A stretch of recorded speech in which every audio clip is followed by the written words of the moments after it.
söylemiş olayım. Evet, biraz hızlı soruları cevaplandırmaya gayret edeyim. Efendim WhatsApp'ta bir görüntümüz var. Bakalım ne görüntü göndermişler bize.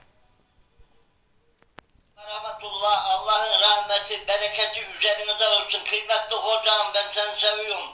11 aylık yoldan geldim, müminlere misafir oldum. 11 aylık yoldan geldim, müminlere misafir oldum.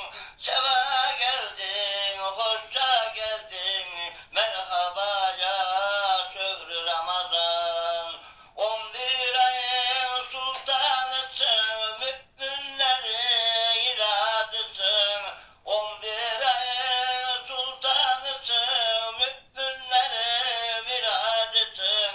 Her dertlerin dermanısın, merhaba ya şükrü Ramazan. Eyüp DOÐANAY Kırşehir. Teşekkür ediyoruz Hacı abimize. Ramazan ayı ile ilgili güzel bir ilahi okudu. Gönlünden gelen bir ilahiyle bizlere hitap etti. Teşekkür ederim. Allah son kelimemizi Allah ve Muhammed eylesin inşallah. Efendim bir soru alalım hemen WhatsApp'tan.